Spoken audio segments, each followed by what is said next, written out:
Garrincha dando um dos maiores shows da história do futebol, polêmicas de arbitragem, um terremoto, a pior batalha campal da história das Copas, Amarildo possesso substituindo Pelé contundido, um título inesquecível para o Brasil e uma Copa muito singular. É o que a gente vai discutir hoje em uma nova série do Meio de Campo sobre as Copas do Mundo. Vamos falar da Copa de 1962. Vem com a gente.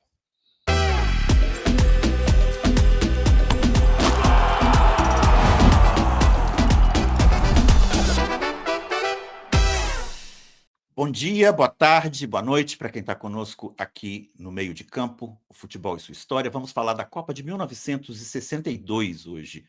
É uma série nova em que a gente vai focalizar as Copas do Mundo.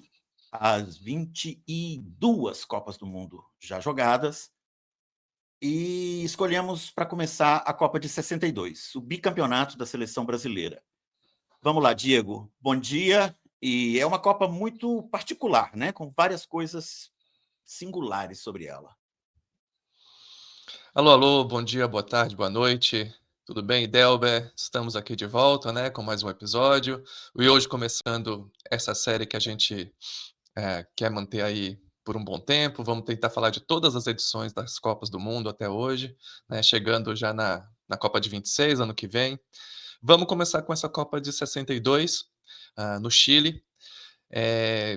Que foi um torneio super interessante. Foi o último torneio em que não houve participação de nenhuma seleção, nem africana, nem asiática. A partir dali, sempre tivemos algum representante africano ou asiático.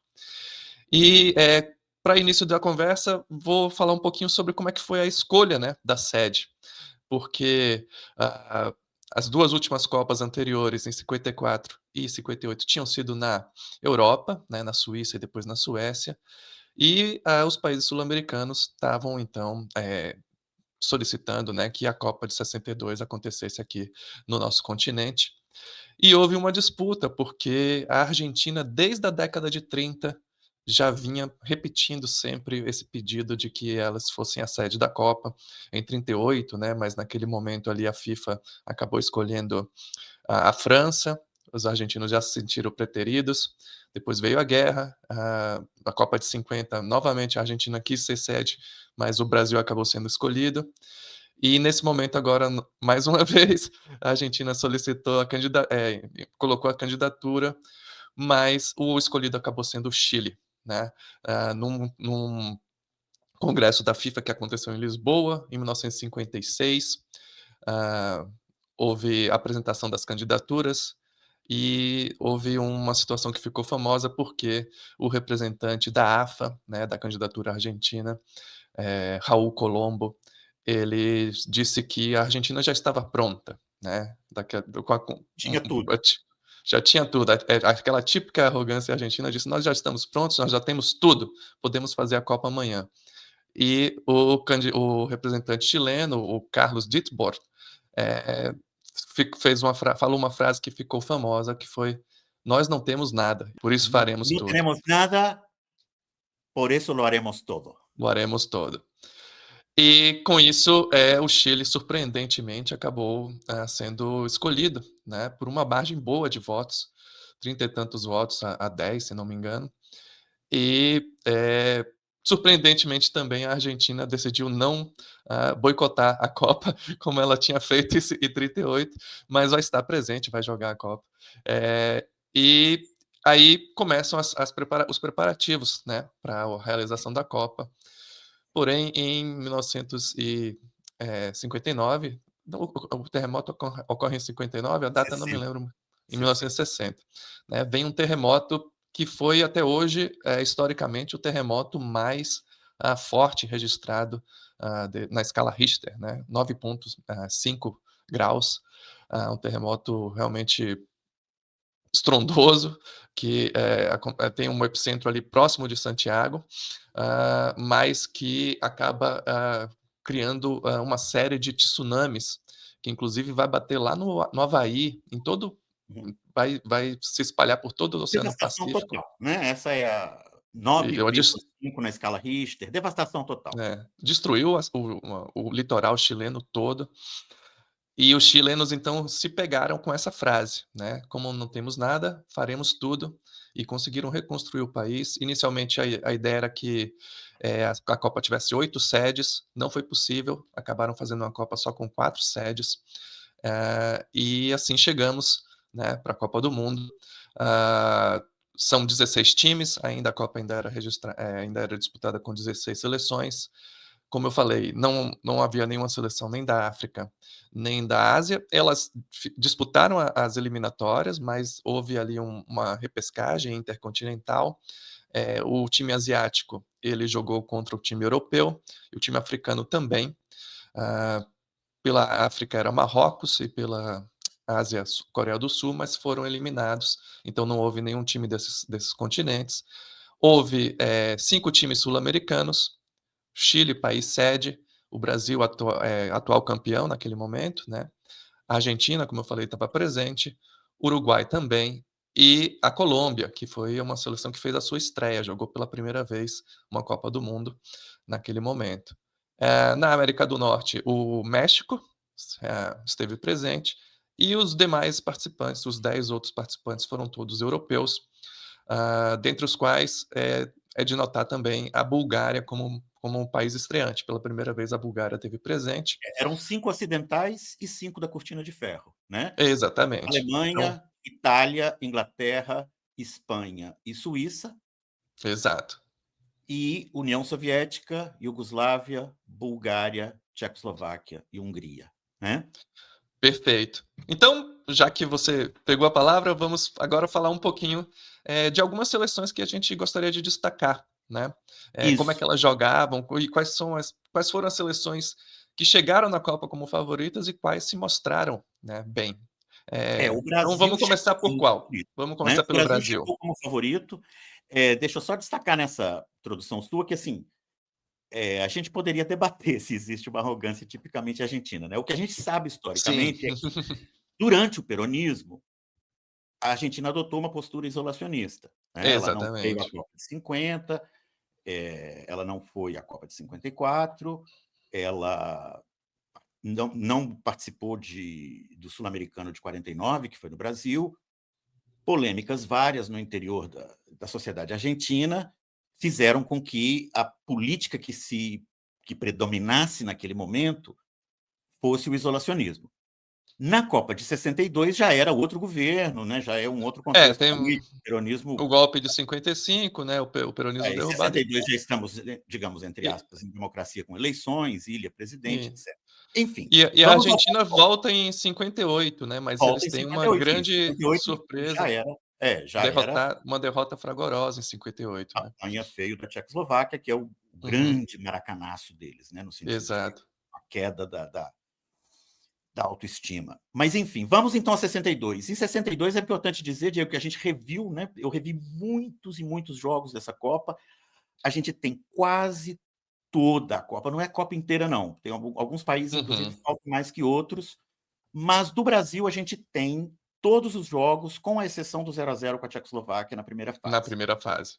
Então, como a gente está comprometido a fechar tudo para vocês em 50 minutos no máximo, vamos tocar o bonde com certa rapidez, com certa fluência aqui, para a gente conseguir cobrir tudo. O Brasil é o campeão da Copa, joga final contra a Tchecoslováquia, vence por 3-1. A campanha do Brasil é 2-0 sobre o México na estreia, 0-0 com a Tchecoslováquia no segundo jogo, que é o jogo em que o Pelé se contunde, 2-1 de virada sobre a Espanha no terceiro jogo da primeira fase. Aí o Brasil se classifica, permanece na mesma sede de Vinha del Mar Uhum. e joga ali contra a Inglaterra às quartas de final. Vence por 3-1, depois viaja. Aí viaja para Santiago, joga as semifinais contra o Chile, vence por 4-2 e joga também em Santiago a final contra a Tchecoslováquia e vence por 3-1. Brasil bicampeão. Essa é a, né? A Vamos para as campanha. coisas básicas aqui que a gente já sabe há algum tempo. Antes de entrar nas coisas que a gente acabou de descobrir essa semana, o Brasil joga com a base de 58, o mesmo time, com exceção da zaga. A zaga Sim. muda, o Brasil vem com a sua formação: Gilmar, Djalma Santos, Mauro no lugar do Bellini, Zósimo no lugar do Orlando e Nilton Santos. Zito e Didi, Garrincha, Vavá, Pelé e Zagallo. O Pelé joga o primeiro jogo, se contunde no segundo, entra Amarildo no lugar do Pelé, e essa é a base da seleção brasileira. O primeiro destaque sobre essa Copa futebolisticamente, né, Diego, é que o Brasil mantém o mesmo time Sim, do começo ao fim, sim, sim. Com exceção do Pelé, né. com exceção do Pelé, que se contunde e sai e entra o Amarildo. A Uhum. outra coisa que a gente poderia destacar futebolisticamente, para a gente ir começando a falar das especificidades dessa Copa, é que é a primeira Copa que tem média de gols inferior a 4. A média Sim, de gols aqui é 2,7, ou seja, mais de um gol por jogo a menos do é, que tinha sido o caiu mínimo até aqui. muito, né. Caiu E muito. E nunca mais voltou a ser uhum. superior a 3 gols por jogo. Então Oscila ali entre foi uma Copa 2,7. muito defensiva e muito violenta também, né. Muito violenta, muito violenta. Para pegar o gancho com a questão política que você estava destacando, antes de entrar no futebol, 2 jornalistas italianos escrevem Uhum. um artigo detalhando as precariedades da situação no Chile. Telex que Até não por conta do funciona, terremoto, né, claro. hospedagem que é péssima, às vezes falta água quente, enfim. O Uhum, artigo tem lá os seus toquezinhos de etnocentrismo, talvez até resvalando no racismo, mas é uhum, um artigo de 2 jornalistas, apenas isso, né. Mas isso foi impresso no Chile e circulado como uhum. como panfleto. Então a Itália chega à Copa sob ódio brutal, assim, dos chilenos e, para piorar a situação, a Itália cai no grupo do Chile. Estavam no mesmo grupo, né. Quer dizer, ia Exatamente. ter o jogo, né. É Ia isso, ter o Itália e jogo, Chile. né. Então, para repassar para nossa audiência aí, os grupos.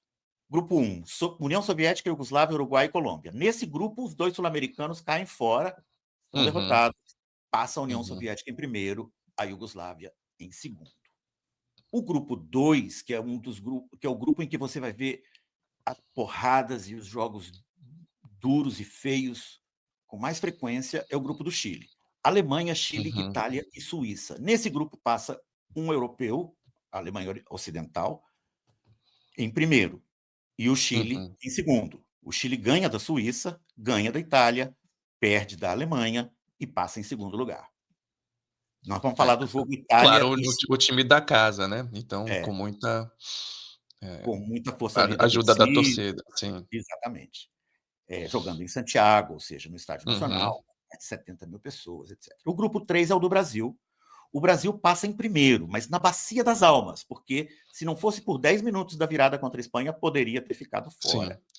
O Esse Brasil grupo passa em a primeiro. gente podia dizer que era uma espécie de grupo da morte, né. Era um grupo que tinha uma das grandes favoritas, né, Diego, que era a Espanha. É, Sobre a Espanha eu quero falar um exatamente. pouquinho, porque eu revi muita coisa da Espanha nessa Uhum, semana em preparação a esse episódio. Brasil, Tchecoslováquia, México e Espanha. Incrivelmente, o México fica em terceiro, a Espanha em quarto. Mas uhum, a Espanha estava classificada até os últimos 10 minutos, 15 minutos uhum, do jogo contra o Brasil. Depois a gente vai uhum. falar disso com Com mais mais bagagem. detalhes. E o grupo 4 era o grupo da Argentina, Hungria, Inglaterra, Argentina e Bulgária. Passa a Hungria em primeiro, a Uhum. Inglaterra em segundo, a Argentina fica fora, a Bulgária fica fora. A Argentina Al ganha da Bulgária, na verdade, de 1-0 no primeiro sim. jogo, mas perde da Inglaterra de 3-1 e só empata com a Hungria. Ela tem uma vitória, uma derrota e um empate. E a Igual, Hungria, igualzinho a a Hungria Inglaterra.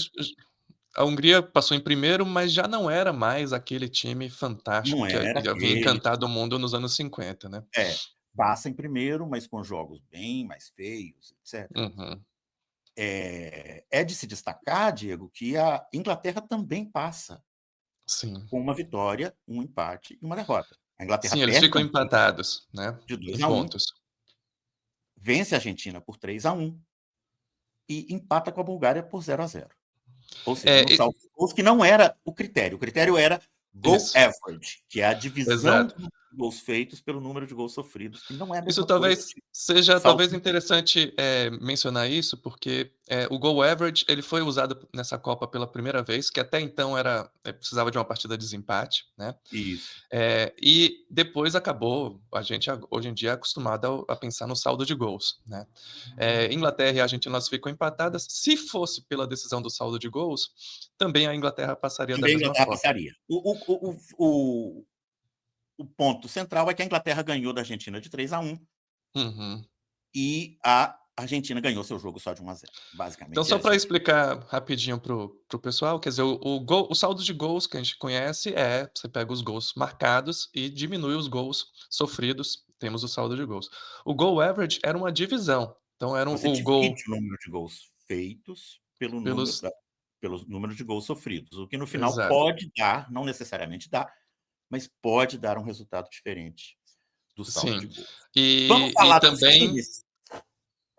não, só para finalizar, isso acabava fomentando muito mais as táticas defensivas, né, porque quanto menos gols você levasse, melhor para o goal average do que quanto no caso do saldo de gols, quanto mais gols você fizer, é melhor, né. Mas Exatamente. vamos lá, agora vamos partir para Vamos falar do futebol. Eu quero falar da Espanha um minutinho. Deixa eu começar com a Espanha. A vamos Espanha destacar chega algumas seleções, né, Vamos destacar Espanha. algumas seleções. A Espanha chega a essa Copa como uma das grandes favoritas. Sim. O Real Madrid é pentacampeão europeu de 56 a 60. Naquele momento, o Real Madrid já não era campeão europeu. O Uhum. Benfica O era Benfica campeão. tinha O vencido Benfica tinha dois, né. 2 seguidos. Venceu o Barcelona em 61, na final, e venceu o próprio Real Madrid em Uhum. 62. Algumas semanas antes da Copa, inclusive. Sim. Mas a Espanha é conhecida naquele momento, inclusive nos jornais brasileiros, como a legião estrangeira, porque ela adotou uma Uhum. política de naturalizações e naturalizou Puskás, o grande craque da era de ouro do futebol húngaro, o maior jogador húngaro de todos os tempos, um dos Sim. 10 maiores jogadores da história do futebol, sem dúvida. Que já Naturalizou era Cristiano, argentino, também um dos 10, 15 maiores jogadores da história do futebol, craque da máquina do River Plate e figura central no pentacampeonato do Real Madrid. O Real Madrid é pentacampeão europeu, tanto é o time do Di tanto Stéfano, né? isso, tanto o Di Stéfano quanto o Puskás, eles eram do Real Madrid, né, nessa campanha Nesse, toda, então é, acabaram depois virando espanhóis, né. e Santa Maria, o zagueiro uruguaio, Uruguaio, havia jogado em é, 54 pela seleção isso. uruguaia, né. E o Barcelona naturaliza outros húngaros, Kovacic, etc. Uhum. Enfim, a Mas Espanha chega como grande além dos favorita. estrangeiros, a Espanha também tinha alguns Tinha jogadores, um nacionais, baita né, coleção de jogadores, né? Luis muito bons, Suárez, né. Gento, eu queria destacar o Ento Gento, que é um uhum. jogador que eu já vi bastante, vi muitas partidas dele. É ponta esquerda, Ponta esquerda. aberto, na linha de fundo, mas nível Garrincha, nível Edu, não estou exagerando, Do basta Real você. Madrid também, né, o Ren. Real Madrid, peça Uhum. fundamental, né? O técnico da Espanha nessa competição era o Helénio Herrera, que a gente vai destacar aqui em breve como um dos grandes inventores barra consolidadores do catenaccio, da forma italiana Uhum. de jogar consolidada na década de 60. E o Helénio Herrera acumula cargos quando ele é técnico da seleção espanhola. Em 59 Sim, ele é técnico do Barcelona, do ele Barcelona, sim. sai do Barcelona, ainda acumulando o cargo de técnico da seleção espanhola, É porque ele fica e como técnico da Espanha há muitos anos, né. 3 anos, e 3, depois 3 anos. Ele Uhum. vai para a De Inter Milão. de Milão, transformaria a história da Internazionale Uhum. e mantém o cargo de treinador da seleção espanhola. Tem O muita só coisa para pontuar para que o Herrera também era estrangeiro, era argentino, né, apesar de já Argentina, estar na Espanha há muitos anos já, nesse exatamente. E o momento. fracasso da Espanha nessa Copa gerou uma reação nacionalista. E aí o Herrera Exatamente. é despedido, e o Di Stéfano nunca mais joga pela seleção Nunca mais espanhola, a coisa é muda. verdade que tanto o Di Stéfano quanto o Puskás já eram bem veteranos nesse momento, né, já tinham É, 35. O Puskás eu vi os 3 jogos aqui da O Espanha. Puskás joga, o Di Stéfano não, né. O Não Di con Stéfano não fica no banco, e aqui vale um exato. parênteses, por quê? é uma grande, grande polêmica. Imaginem a polêmica do Reinaldo em 82 ou do Romário em 98, porque a polêmica sobre o Di Stéfano na Copa de 62. Ele já tinha 36 anos, era o coração do o time do Real Madrid de 56 a 60. O Puskás, por exemplo, só chega em 58. Mas o pentacampeonato do Real Madrid é conhecido como o time do Di Stéfano. Ele, com muita autoridade, entra em choque, em conflito com o Heleno Herrera, que era um técnico muito autoritário, personalista, que gostava de impor sua marca, que era algo que não era Uhum. muito comum na época, né? A figura do técnico dominador que impõe a sua marca Sim. começa, em grande medida, com o próprio Heleno Herrera e outros técnicos da década de Uhum. 60, como o Rinus Michel. Mas o ponto é que ele deixa o Di Stéfano no banco. O Di Stéfano teve um desgarro muscular, deve ser Aham. estiramento, né? Desgarro deve ser estiramento. Ou distensão, sei lá. Mas ele Sim. teve uma contusão muscular antes da Copa, em um amistoso contra o Colo-Colo, no Chile, e isso acabou sendo conveniente para o Heleno Herrera deixá-lo no banco, sem participar dos jogos. Era Então, previsto que ele jogasse pelo menos um pouquinho. só pra pontuar, né, quer dizer, eles eram os 2 argentinos naturalizados espanhóis e quer dizer, o Heleno Isso. não era naturalizado, mas enfim, certamente teve ali um entreveiro de bigodes ali, né. Uma Uma rusga rusga. argentina. O fato é Uhum. que o Di Stéfano, só para completar, porque a gente tem muita coisa para cobrir, o Di Stéfano jamais joga uma partida de Copa do Mundo. Ele jogou pela Uhum. seleção argentina, mas não em Copas. Ele chegou a atuar com a camisa da seleção da Colômbia, que a gente chama de combinado, porque a Colômbia, naquele Uhum. momento, não era reconhecida pela FIFA, era a Liga Pirata. E chega a jogar pela seleção espanhola, se naturaliza espanhol, mas e vai à Copa do Mundo, mas não joga. Sobre o futebol, Diego, do Brasil, nesse grupo, vamos destacar o seguinte: o Brasil ganha do México um jogo difícil. Termina Sim, o 0 a primeiro 0. jogo. Termina 0 a 0. Os mexicanos têm claramente um time melhor do que eles tinham tido em Copas anteriores. Sim, Já sim. não era o time que você chegava e goleava de 5 a 0.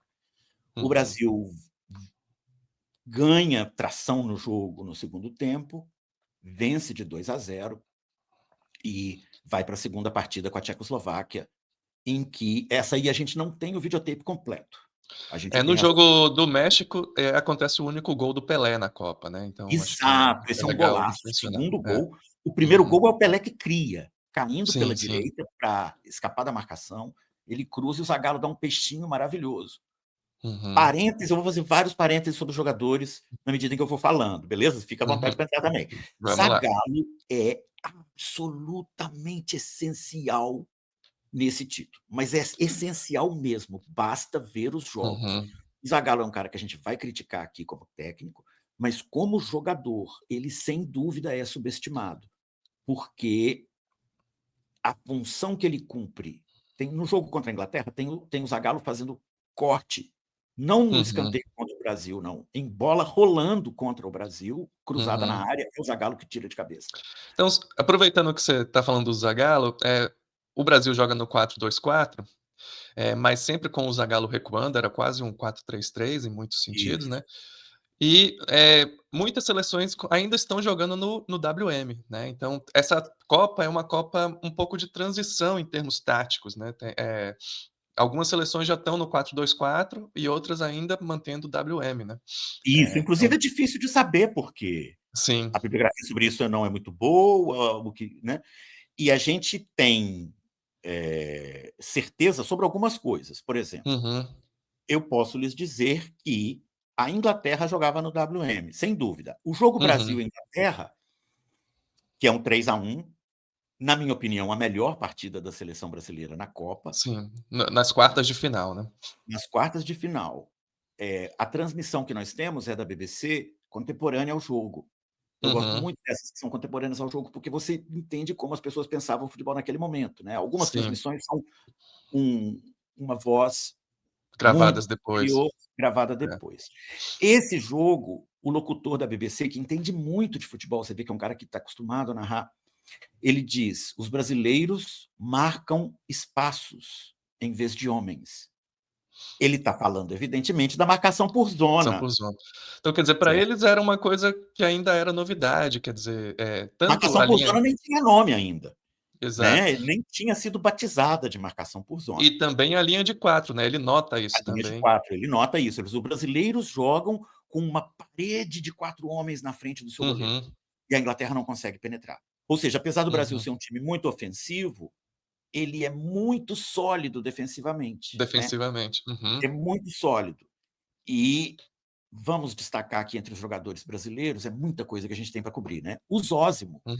que era zagueiro do Bangu, alô, Sim. alô, pessoal que diz que não pode ter jogador de time pequeno De na time seleção brasileira, o Brasil foi uhum. bicampeão do mundo com o Zósimo, do Bangu, na zaga. O Zósimo, O baiano jogador Zósimo negro, poliglota, né.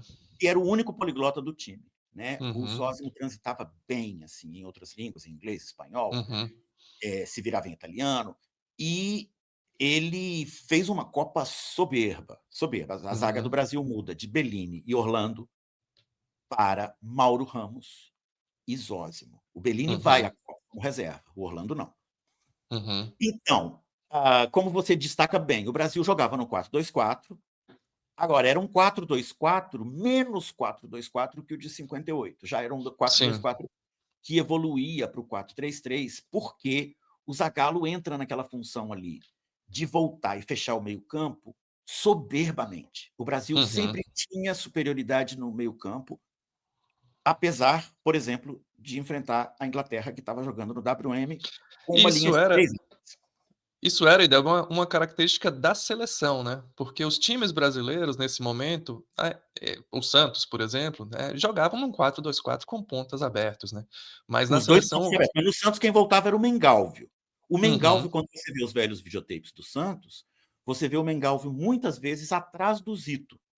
Porque o Zito tinha sim, essa característica de avançar, ser um volante, inclusive ele faz um gol na final, né, faz um gol de cabeça na final. O gol da virada brasileira na final é um gol de cabeça uhum. do Zito, em cruzamento de Amarildo.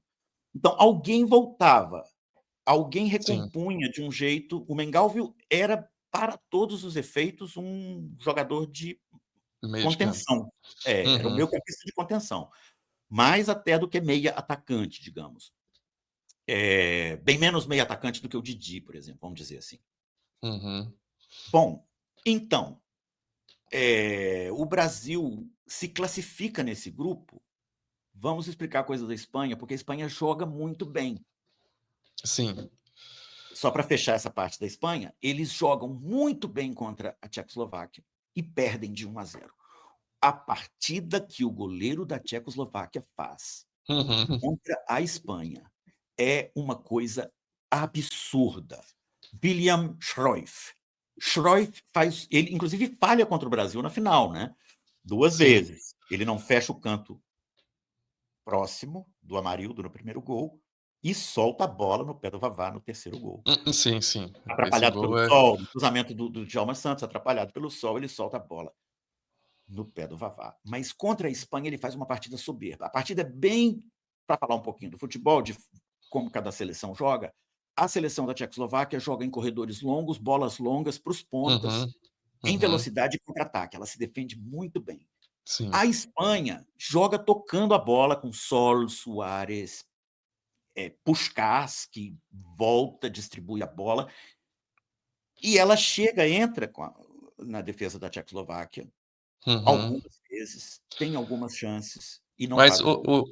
o os laterais espanhóis também subiam, apoiavam bastante, né. Subiam, subiam. A Espanha jogava com 3 zagueiros centrais, nenhum deles Uhum, sendo claramente lateral, e jogava com uhum. 2 alas, que Sim. recompunham para defender. 2 meio-campistas, 3 atacantes, atacantes mesmo, né. Uhum, No caso do jogo contra, o Brasil, foram Puskás, Suárez e Rento, perdão, Puskás, Adelardo e Rento correto. contra o Brasil. Contra a Tchecoslováquia foram Puskás, Suárez e Rento. Uhum. Preciso destacar que para o jogo contra o Brasil, o Helênio Herrera muda 8 jogadores, 8. É impressionante. Ele muda o goleiro, a defesa toda Uhum, e os 4 da segunda linha. Os 4 de meio de campo, ele hum, ele muda tudo. uhum. Ou seja, os 2 alas e os 2 meio-campistas E esse do jogo, o Brasil vence, né, por 2-1, mas a Espanha domina a partida em grande A parte Espanha dela. domina grande parte desse jogo.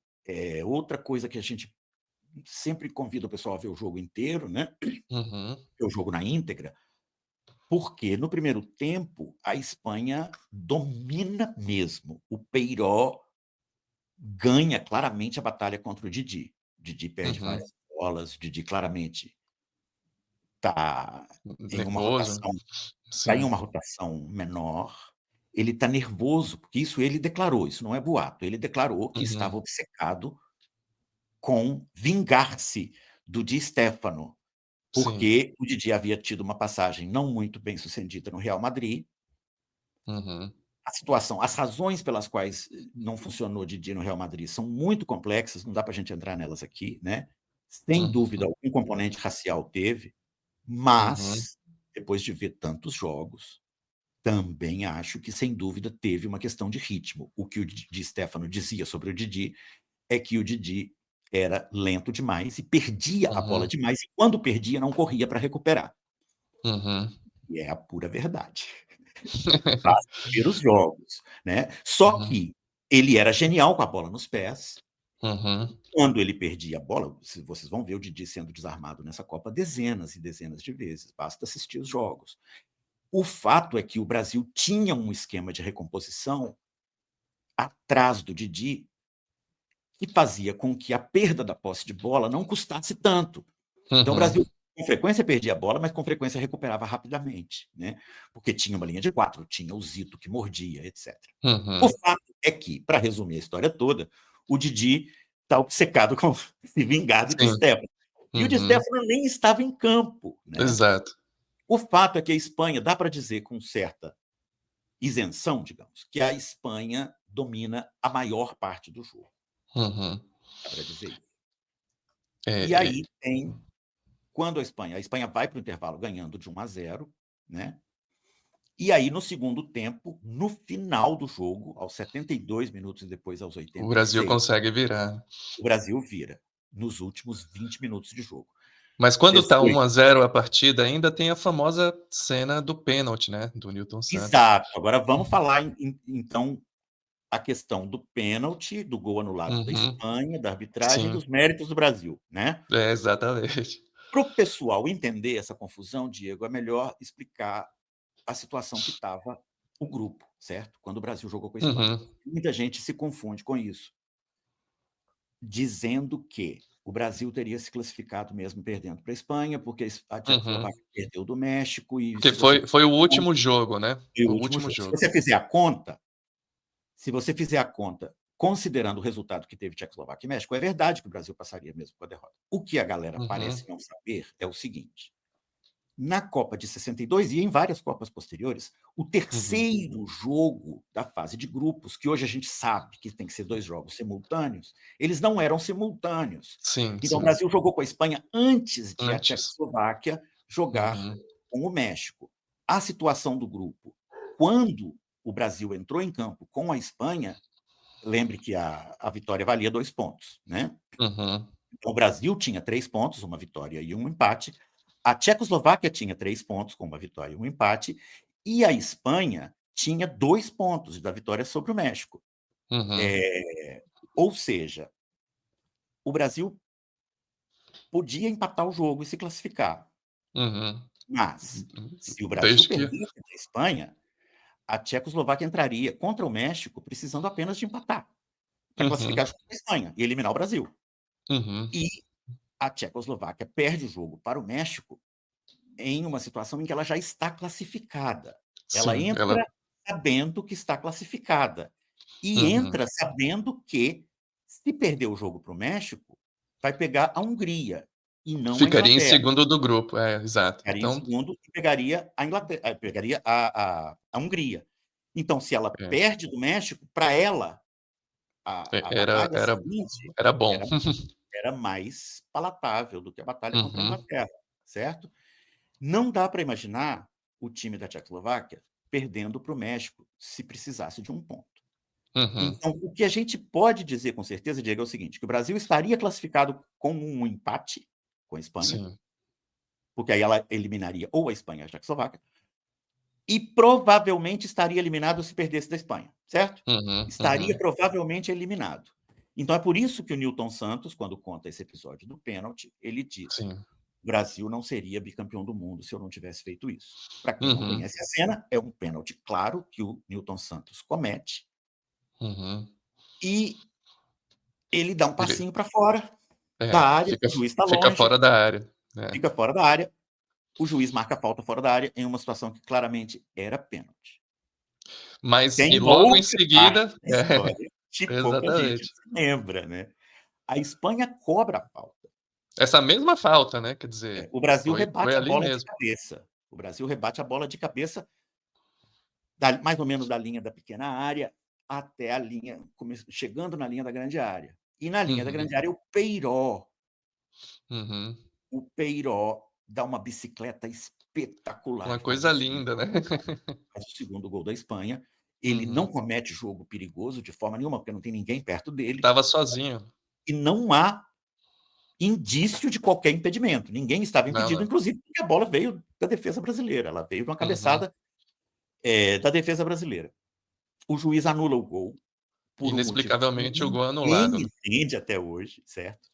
E é razoável supor que aquele time da Espanha, ganhando de 2-0, Uhum. provavelmente não teria perdido a partida. É muito delicado a gente estabelecer essas coisas, porque na mentalidade pacheca de muita gente, se a gente diz isso, é porque a gente está tirando o mérito do time brasileiro. Não Sim. estamos. O Brasil É. era muito, muito certamente o melhor time da Copa. Uhum.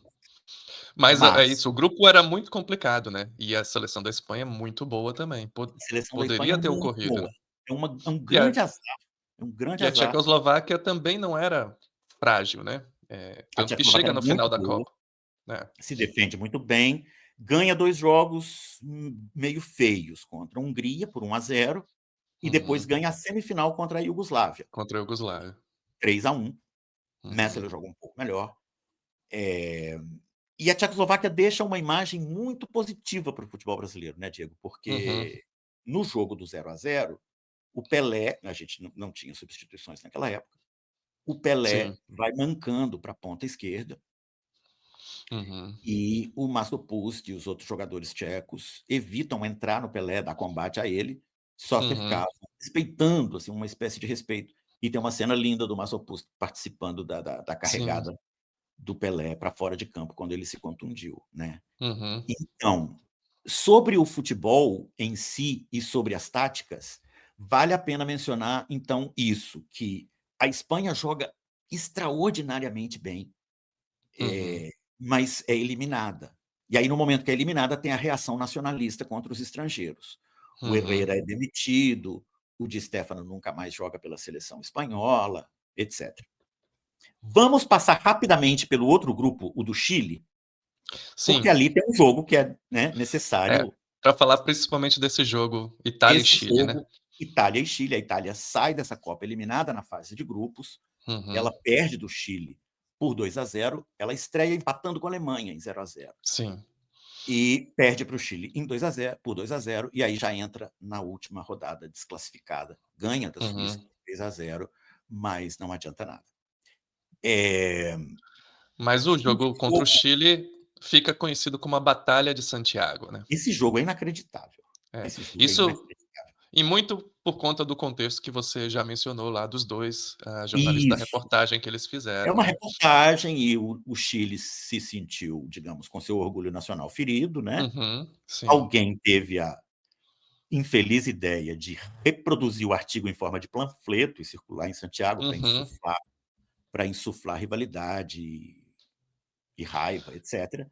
E o E Chile também entra em campo lembrando disposto. que, muito das insuficiências da organização eram consequência do terremoto que tinha Claro, acontecido 2 claro. anos antes, né, então os É, um chilenos realmente país ficaram ofendidos ali. ficaram ofendidos com boas razões pelo Uhum. artigo, mas o artigo, como a gente já destacou aqui, né, não era a Federação Italiana falando, eram 2 Sim, sim. jornalistas, 2 Exato. cidadãos independentes. O fato é que Uhum, esses 2 jornalistas depois tiveram problemas no Chile, evidentemente, uhum. e a partida tem na íntegra no Futebol. Não é uma experiência agradável de assistir. Sim. A Itália termina com 2 jogadores a menos, mas a pancadaria é mútua, né. Tem Uhum, uhum. soco, tem pontapé, tem pisão no joelho do adversário caído, tem, assim, cenas lamentáveis para O todo tempo tipo de todo. gosto. Aham. É.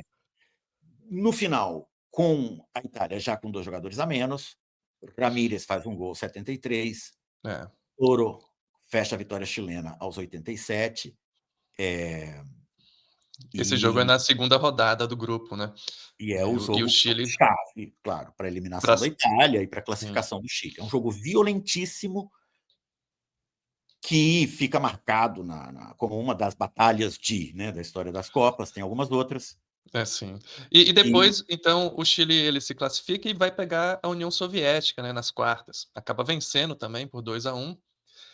E essa desclassificação da União Soviética acabou tendo um bode expiatório na volta do time, né, pra exato, Rússia. essa é uma história relatada pela esposa do grande Aranha Negra, Lev Yashin, Uhum, para muitos o maior goleiro da história do futebol, uhum, certamente o maior goleiro da história sim, pré-1970, uhum,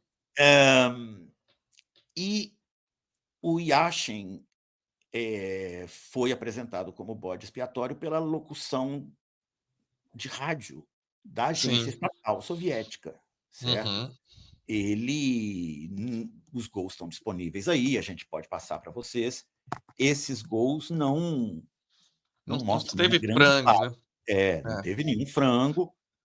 Mas É, o Yashin já tinha, durante a fase de grupos, tem um caso curioso, porque tem um jogo 4-4 contra a Colômbia, né. esse ele levou um frango. É, eu não sei se a culpa foi tanto dele, porque foi um gol olímpico, né, realmente É. é um jogo muito interessante, porque a Rússia a União Soviética, no caso, começa ganhando de 3-0 aos 11 minutos do primeiro tempo, mas no segundo tempo a Colômbia, impressionantemente, consegue voltar, empata o jogo em 4-4 e tem esse gol olímpico, né. Mas, eu senti o jogo não existe o jogo inteiro pra gente assistir, mas tem os gols, né, no YouTube, eu achei que foi mais falha do zagueiro, O essa zagueiro bola, fica do ali que de dele. bobeira, né, ele está marcando o É, primeiro pau e não faz nada, não faz e nada. deixa Tanto a que o bola Yashin passar. reclama com ele, né, dá O uma Yashin bronca nele. reclama com ele. O fato é que contra o Chile foram 2 petardos, assim, o primeiro você ainda Uhum, pode dizer que era defensável, o segundo foi impecável uhum, no cantinho, sem chances para o goleiro.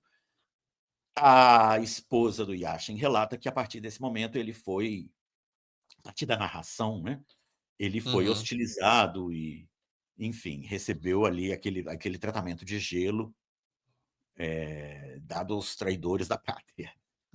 E da União Soviética dos anos 60 Não era não é moleza, fácil. não era Exatamente. moleza. E É, o Chile então se classifica e vai pra semifinal contra o Brasil, né. isso. O Brasil ganha 4-2. Mas tem aquele caso do Garrincha, ter sido expulso, né. Foi expulso, levou algumas pancadas durante o jogo, revidou Uhum. uma, né, Aham. uma daquele clássico, assim, pé na bunda, que você não tá querendo machucar o sujeito, mas você dá um pé na bunda para dizer que você tá ali, e ele é expulso. O Brasil encontra uma forma de sumir com bandeirinha, depois, um Essa árbitro lá história é entregou impressionante. uma mala com $10.000 ao bandeirinha, que teria, digamos, a suspensão não era automática, né, mas todos os atletas expulsos naquela Copa cumpriram suspensão, receberam um Uhum, jogo de suspensão pelo menos, e o Brasil dá um jeito de o bandeirinha não ter acesso, não aparecer para depor, para, enfim, confirmar a expulsão e as circunstâncias da expulsão, e o Garrincha é liberado para jogar. Então são Agora, duas apesar da expulsão, esse é um jogo que o Garrincha realmente, destrói ali e faz 2 gols, né, e ele joga destrói. A muito bem. partir do momento tem um detalhe, Diego, que eu acho que eu nunca comentei com você, que é a Elza Uhum. Soares chega Ah, sim. ao Chile depois Uhum, do segundo jogo, antes do jogo contra a Espanha, que é quando realmente o Garrincha começa a destruir a uhum. Copa, né. Ah, então tem uma explicação aí romântica do Tem negócio. um detalhe aí não trivial, né. Uhum. Hã, pra Porque todo gente não mundo sempre esquecer fala de que essa é a falar, Copa do Garrincha, né, mas na verdade então é a Copa da Elza. uma boa parte Copa da Elza. Eh, o Pra gente não esquecer de falar das coisas importantes do time brasileiro, né, já que a gente está se aproximando aí do nosso alto imposto teto de 50 minutos, 50 e poucos. Garrincha destrói a Copa, Uhum. mas é incrível a gente ver como o Garrincha, mesmo fazendo jogadas absolutamente espetaculares, é desarmado um número não desprezível Uhum. de vezes, o que não tira em nada o mérito do Garrincha que destruiu na Copa. Simplesmente Uhum. nos dá um exemplo de como, no futebol de antigamente, futebol daquela época em particular, perder a bola não custava tanto, Tanto, né, custa exato. hoje. O custo da Uhum. perda de posse de bola hoje é muito mais alto, porque se você Uhum. perder a bola, Uhum. em determinadas circunstâncias, estando, né, desguarnecido atrás, você vai receber a punição. O Certamente. Zito é chave, a avançada do Zito é o que mais chama atenção, eu acho, nos videotapes. O Uhum. Zito era um volante que chegava, ele faz o segundo gol do Brasil na final, gol de cabeça. E o Didi tem alguns detalhes que são importantes destacar, assim. É impressionante o papel magisterial dele com a bola no pé. Uhum. E chama atenção realmente aquilo que o Di Stéfano falou, assim, chama atenção a passividade com que ele reage a ser desarmado. Ah, sim, sim. Seria, claro, algo impensável hoje, era outra época, blá, blá, blá. Uhum. Mas parte do insucesso dele no Real Madrid, eu acho que tem a ver com isso também, com o fato de que estava Uhum. ali em transição para um futebol mais rápido, Uhum. de reação na pós-perda, que o Didi se recusava a fazer. Mas ele joga um papel magisterial, assim, em vários momentos chave de vários dos jogos, dos 4 jogos. Regendo mesmo o meio-campo, né. Regendo. Amarildo, o que chama Uhum. atenção é a ausência de qualquer tipo de tremedeira, nervosismo. Ele Uhum. entra, realmente o Nelson Rodrigues foi muito feliz no apelido, ele entra O possesso. possesso. Uhum. Ele Sim. entra possesso, ataca os espaços vazios, ele chuta algumas bolas mal, Uhum. finaliza mal algumas vezes, mas faz suficientes jogadas certas, Uhum. ser um substituto genial do Pelé.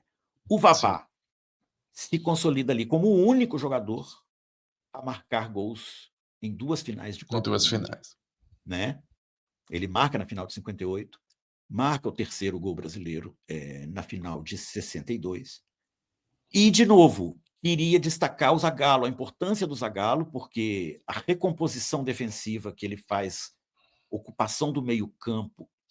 Confiram no segundo tempo de Brasil e Inglaterra, o momento que a Inglaterra Uhum. ameaça chegar ali e consegue uma bola de canal, que eles chamam na Inglaterra. Bola de canal que eles chamam é a bola lançada em Uhum. profundidade para o ponta. Uhum.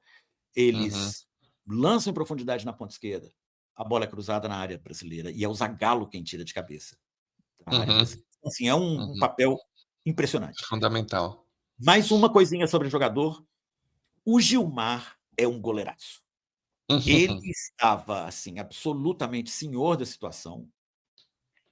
Eh, Ele não gostou de ter levado o gol inglês, ele se culpa pelo gol inglês, acha que quase colocou a vitória brasileira em risco, etcétera.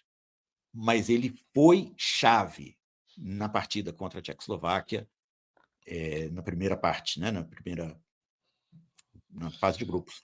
E no jogo contra a Espanha, em que ele foi Sim. chamado a trabalhar e trabalhou, e no jogo contra a Inglaterra no primeiro tempo foi difícil.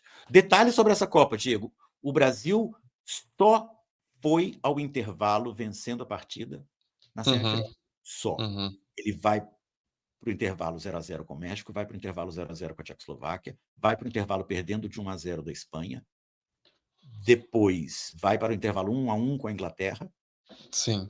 depois vai para o intervalo ganhando de 2-1 do Chile e vai para o intervalo em 1-1 com a Tchecoslováquia na final, Na final. tendo saído atrás no marcador, né. Aham. Eles fazem um gol aos 14, o Brasil reage com o Amarildo aos 17. Que é um gol de muito mérito do Amarildo, mas o goleirão ali, você não pode levar um gol no primeiro pau, né, se o Sim. atacante está indo para a linha de fundo, no primeiro pau você não pode levar. E ele levou, depois de fazer uma exibição maravilhosa a Copa toda, Uhum. o Schroefer. Bom, e Delber, vamos já encaminhando para o Encaminhando. final, né, eu acho que resumindo, né, com relação à seleção brasileira, eh, talvez, certamente era um dos grandes favoritos, sem dúvida, talvez o melhor time, mas passa uma dificuldade, no durante o grupo, né, o grupo era difícil, Claro, o Garrincha estava endemoniado nessa Copa, mas era um time que era muito bem montado defensivamente, né? E surpreendia os europeus com a marcação por zona, que ainda não era uma coisa corrente, né, dos times lá de lá, né. Então, talvez a gente pudesse dizer que o Brasil era um time muito bem postado defensivamente e que na frente ali tinha os grandes craques, né, para marcar os gols necessários. Pra Mesmo matar. com a saída do Pelé, vem o Amarildo e o Vavá estavam realmente, eh eh, dando conta ali do recado, né. E o Zagallo, só para repisar mais uma vez, taticamente é impecável, correto? Da virada contra a Espanha são 2 gols do Amarildo. Uhum, As assistências são, respectivamente, do Zagallo e do Garrincha, né. Depois que o Zagallo fez a bagunça ali dele, cruzou para o Amarildo empatar o jogo, aí abriu-se mais espaço, e aí o Garrincha deitou. uhum, O Garrincha deitou e rolou, exatamente. nesse momento. Muito, muito legal, Diego. Alguma coisinha que a gente esqueceu? Ah, uma coisinha que eu esqueci, antes da gente fechar. O pai do Amarildo Uhum, tinha jogado na seleção brasileira. Ele era o ex-jogador, jogou sim, no Sul-Americano de 1923, junto com o Aimoré Moreira, sim, que era o responsável pela técnico. escalação do seu filho na Copa de 62, né. Então É um detalhe aí que é interessante e curioso. O Garrincha recebe do Carlos Lacerda o seu passarinho, Mainá, né, que chamava o passarinho, prometido.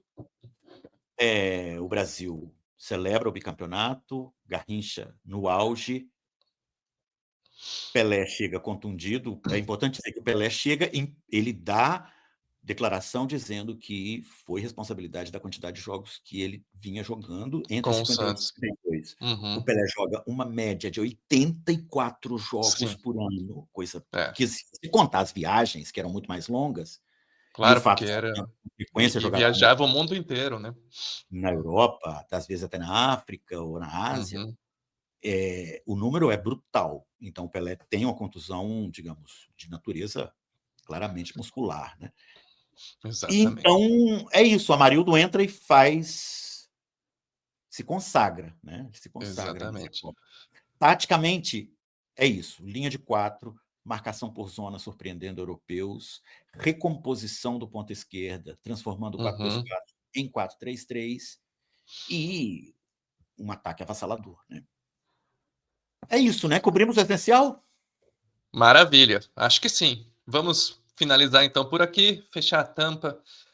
Pessoal, por favor, continue nos prestigiando, né, deixa o seu like, comenta, acho que essa é aqui um bom episódio para todo mundo comentar, dizer o que que sabe sobre 62, sobre a seleção, as curiosidades que a gente trouxe.